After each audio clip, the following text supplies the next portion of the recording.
If your creatinine has been creeping up, there's a good chance the real problem isn't sitting in the junk food aisle. It's hiding in the part of your kitchen you feel proudest of. It's tucked inside that green salad you order because it feels responsible.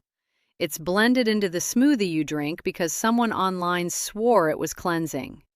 It's stirred into that hearty vegetable soup you make from scratch because homemade always sounds safer.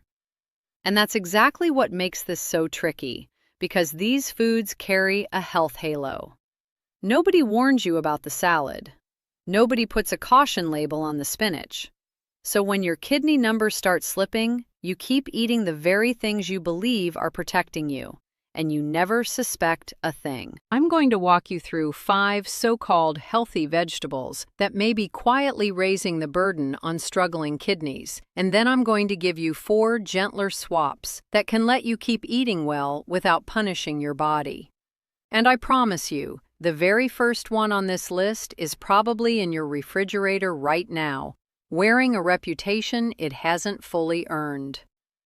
But before we get there, let me tell you why this matters more than most people realize. My name is Dr. Jessica Williams, and over the years I've sat across from more patients than I can count who did everything the internet told them to do. They cut the soda, they quit the fast food, they filled their plates with greens and roots and colorful vegetables, and they still watch their creatinine climb, their potassium rise, and their energy drain away. And every single one of them asked me the same heartbreaking question. Doctor, I was eating so healthy. How did this happen? The answer is almost never about willpower. It's about information nobody ever gave them. So let's fix that, starting now. Here's the piece most people miss. When your kidneys are healthy, they act like a tireless filter, pulling extra minerals out of your blood and sending them out of your body without you ever noticing. But as kidney function drops, that filter slows down. And 2 things in particular start to pile up faster than the kidneys can clear them. The first is potassium. The second is a compound called oxalate. Both are found in plenty of foods we've been trained to think of as pure health. And when your filtering ability is already reduced, whether from high blood pressure, diabetes, a rising creatinine, or a lower filtration rate, those 2 things can turn a wholesome-looking meal into something your body genuinely struggles with. Keep that in your mind as we go, because it explains everything that follows. Let's start with the food that surprises people most, the one that hides in more American meals than almost anything else. I'm talking about the tomato. Now hold on, because I don't want you throwing anything out just yet. A couple of fresh tomato slices on a sandwich are a very different animal from what I'm about to describe. The trouble begins the moment tomatoes get cooked down and concentrated. Think tomato paste, thick marinara, canned tomato soup, ketchup, that rich red sauce you simmer on the stove for an hour. When you reduce tomatoes down like that, you're not just concentrating the flavor, you're concentrating the potassium right along with it. What looked like a modest amount of potassium in 1 raw tomato becomes a much heavier load once you've cooked 6 of them down into a single bowl of sauce. And here's why that matters so much. Your body genuinely needs potassium. Your heart depends on it to keep a steady beat. Your muscles need it to contract. Your nerves rely on it to fire. But it has to stay within a narrow window. Too little is a problem, and too much is a serious problem. When potassium climbs too high in the blood, it can throw off the rhythm of your heart. That's not a scare tactic, that's simple physiology. And when your kidneys can no longer sweep out the excess efficiently, a meal that looks like the picture of health can quietly push you toward that danger zone. Let me paint you a picture. Imagine a man in his 60s who's finally gotten serious about his health. He's cut out the drive-thru. He's stopped drinking soda. He's proud of every choice he makes. And every Sunday, he simmers a big batch of homemade pasta sauce with canned tomatoes and tomato paste, and he eats it through the week. In his mind, he's doing everything right. But slowly, he starts feeling wiped out. His legs feel heavy climbing the stairs. Now and then his heart flutters in a way that unsettles him. When he finally gets blood work done, his potassium is higher than it should be, and he's genuinely stunned because he was so certain he was eating clean. That's the whole point. After a certain age, the danger often isn't the food that looks bad. It's the food that looks virtuous, but shows up too often in its most concentrated form. So, no, you don't need to fear tomatoes forever. You just need to know the difference between fresh and concentrated, and to go easy on the pastes and thick sauces if your kidneys are being watched. And there's a beautiful replacement waiting for you later in this video that gives you that same rich, savory depth without the same load. But keep listening, because the next food on this list is even more woven into who we are as a country, and it might be sitting on your dinner plate tonight. That food is the potato. And I already know what some of you are thinking. But I stopped eating fries, doctor. I bake mine now. I'm being good. And you're right that baking beats deep frying in plenty of ways. But when it comes to your kidneys, the oil was never the main issue. The potassium is. A single baked potato can carry a genuinely large amount of it. Sweet potatoes are no lighter in that regard. And the trouble multiplies when several potato dishes land on the same plate. Mashed here, roasted there, a scoop of sweet potato casserole beside them, and suddenly a healthy homemade dinner is delivering far more potassium than a weakened kidney can comfortably clear. Picture a grandmother at a big family dinner. She's been trying so hard to eat better. She skips the pie, she waves off the sweet tea, she passes on the fried appetizers. But her plate holds mashed potatoes, a spoonful of sweet potato casserole, and a few roasted potatoes on the side. All of it lovingly homemade. Later that evening, she feels strangely weak. Her muscles feel like lead, and her heartbeat feels off. This is the lesson so many people learn too late. Homemade doesn't automatically mean kidney safe, and natural doesn't mean safe in unlimited amounts. Comfort food can still overwhelm a body that has quietly changed with the years. So if you love potatoes, don't panic. If your doctor or a renal dietitian says they fit your diet, there's a technique that helps. Peel them, slice them thin, soak them in water for a while, pour that soaking water away, then boil them in fresh water. That process pulls out a meaningful chunk of the potassium compared to baking one whole. Portion size matters just as much. A small serving is worlds apart from a giant loaded baked potato, and stacking 3 potato dishes on one plate is exactly what you want to avoid. A little may be perfectly fine.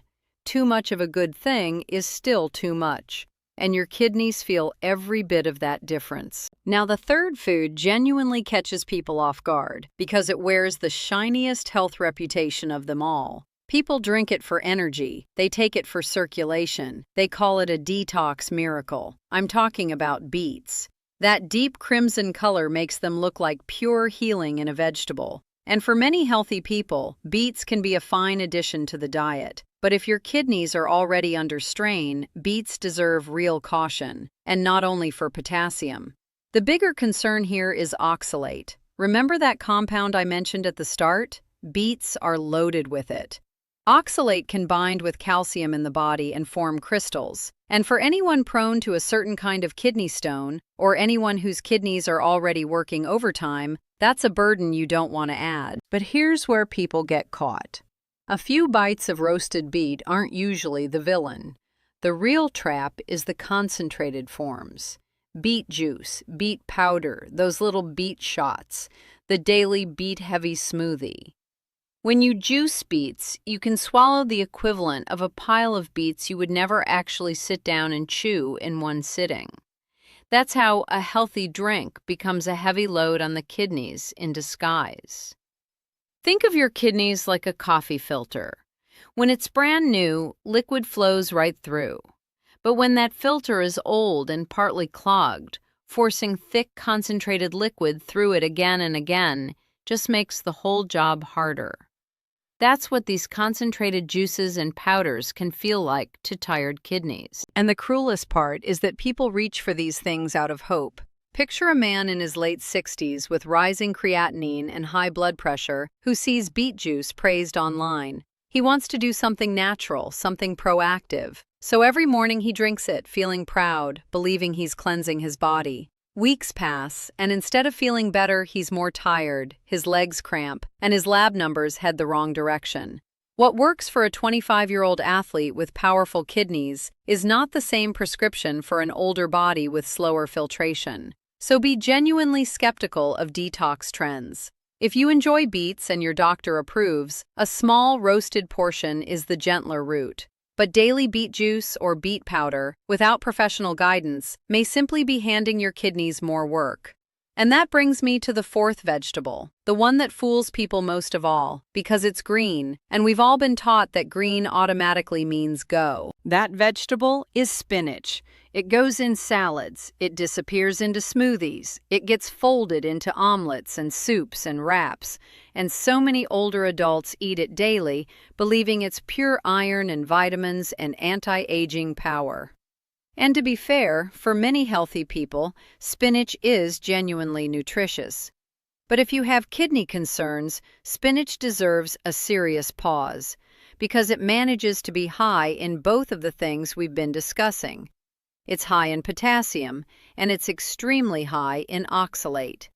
That combination is exactly what a struggling kidney handles poorly. And the danger scales with concentration. A few leaves on a plate is one thing. A giant handful, or two, packed into a morning smoothie is something else entirely. Picture the routine so many people follow. 2 big fistfuls of raw spinach into the blender, then a banana, then some almond milk, maybe a scoop of that beet powder, a stalk of celery, a handful of fruit. Blend it, drink it down in 90 seconds. To the eye, it's a glass of pure wellness. But for a weakened kidney, that single glass may deliver more potassium and oxalate than the body is prepared to process, all before you've even had breakfast. This is why healthy should never quietly translate to unlimited, especially as we age.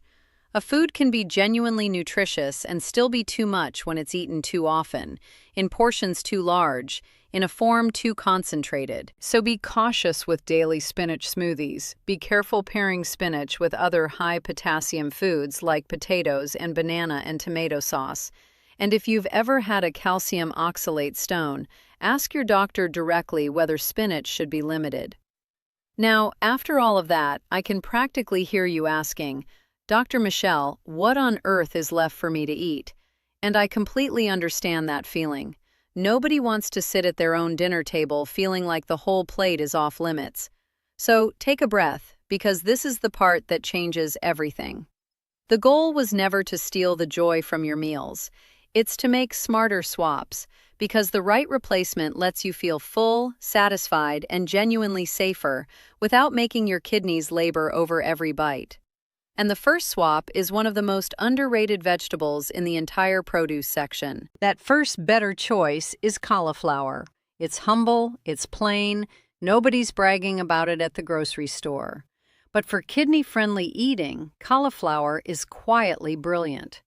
It runs much lower in potassium than potatoes, and it's naturally modest in sodium and phosphorus, which makes it gentle on the very organs we're trying to protect. And here's the part I love most.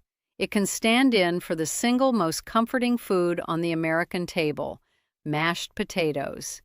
If you crave something warm and soft and filling at dinner, steam cauliflower until it's tender, mash it smooth, and fold in a little olive oil, some garlic, a crack of pepper, a squeeze of lemon, and some parsley. It comes out creamy and comforting, and it spares your kidneys that heavy potassium load. That's what kidney-friendly eating should actually feel like. Not deprivation, not bland punishment, just a smarter version of something you already love. You can steam it, roast it, mash it, drop it into soup. It soaks up flavor beautifully, so you never need to drown it in salt. One small swap, made often. That's how real health gets built. The second better choice is the red bell pepper. Most people treat it like a garnish, a few pretty slices tossed on a salad for color. But it deserves far more respect than that. Red bell peppers are relatively low in potassium next to the heavier vegetables, and they bring natural sweetness, vitamin C, and a load of antioxidants. But their real gift is this: they can replace tomato sauce. Remember the man simmering marinara every Sunday? Roasted red bell peppers, blended smooth, give you that same rich, sweet, savory depth of a red sauce without leaning so hard on concentrated tomato. Roast them until the edges darken and blend them into a sauce, or slice them raw into a salad, or sauté them with garlic and olive oil. They make food feel bright and alive. And that matters because a diet you secretly hate never lasts. A swap that still tastes good has a real chance of becoming a lifelong habit. The third better choice is cabbage. I know it's not glamorous, it's cheap, and nobody's calling it a superfood. But cabbage is one of those quiet workhorses that earns its place on your plate. It's naturally low in potassium, low in phosphorus, and low in sodium, and it can make a meal feel full and satisfying without the burden of potatoes or thick tomato paste. It's endlessly practical, too. Slice it thin for a crunchy slaw, cook it down soft for dinner, drop it into soup, or sauté it with garlic, onion, and a touch of olive oil until it turns sweet and tender. Like cauliflower, it belongs to the cruciferous family, and it carries plant compounds that may help the body handle oxidative stress, along with vitamin C and vitamin K. One important note there, though. If you take a blood thinner like warfarin, don't suddenly binge on cabbage one day and skip it the next. Ask your doctor how to keep your vitamin K intake steady, because with those medications, consistency is what keeps you safe. For someone who used to eat potatoes every single night, cabbage becomes a genuine ally. It gives you volume, warmth, and something satisfying to chew. And cooked right, it may surprise you. The fourth better choice sits in almost every kitchen already, and it might be the most powerful of all. It's garlic. It's small, it's cheap, and its single greatest advantage is this: it builds enormous flavor without a grain of salt. And that is a bigger deal than most people grasp. Too much salt drives up blood pressure, and high blood pressure is one of the leading causes of kidney damage over the long haul. When the pressure inside your vessels stays elevated, the tiny, delicate blood vessels inside your kidneys take a constant beating. And over the years, that wears down their ability to filter.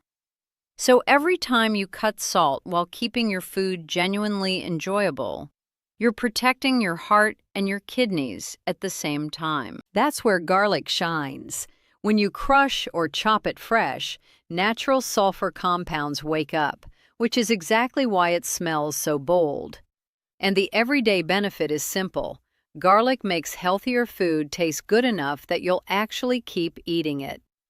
So many people fail at kidney-friendly diets for one reason. The food felt like cardboard. The doctor said cut the salt, the family said eat clean, and dinner became joyless, and old habits came roaring back. Garlic breaks that cycle. Stir it into soup, into sautéed cabbage, into mashed cauliflower, into that roasted red pepper sauce, over fish or chicken or beans. Here's a small tip that makes a real difference. Crush or chop fresh garlic and let it rest for about 10 minutes before it hits the pan. Then cook it over moderate heat and don't let it scorch black, because burnt garlic turns bitter. And of course, garlic is no substitute for your medication or your doctor. It's simply a tool that helps you eat less salt without surrendering flavor, and that quietly serves your heart and kidneys together, because those two organs work as a team. The heart pumps the blood, the kidneys filter it, and when your meals ease the pressure on one, they ease it on the other. So let's pull the whole picture together. The message was never that vegetables are the enemy. It's that after a certain age, your body simply doesn't process every food the way it did decades ago. Fresh tomatoes may be fine, while thick sauces and pastes pile on potassium. Potatoes bring comfort, but stacked and oversized portions overload a weakened filter. Beets earn their superfood praise for the healthy, yet their juices and powders may be far too concentrated for compromised kidneys. Spinach is nutritious, but daily smoothies and mounds of it can flood your system with potassium and oxalate. And on the other side of the ledger, cauliflower stands in for potatoes, red bell peppers stand in for tomato sauce, cabbage fills your plate gently, and garlic lets you slash the salt without losing an ounce of flavor. This was never about fear. It's about wisdom. Your kidneys have quietly served you through thousands of meals, thousands of stressful days, every bout of dehydration, every salty splurge, every warning sign you may have brushed aside. At this stage, they don't need you to be perfect. They just need your attention. They need you to pause before a meal and ask one honest question. Is this food helping my kidneys carry less, or is it asking them to work harder? That single question can reshape the way you eat. It might mean less sauce, a smaller scoop of potatoes, skipping the daily beet juice, retiring the giant spinach smoothie, and reaching for herbs and garlic before you reach for the salt. These sound like small things, but health in your later years is protected almost entirely by small choices repeated faithfully, one meal at a time. Before we finish, let me be clear about something important. This video is for general education only. It isn't meant to frighten you, and it does not replace the advice of your own physician.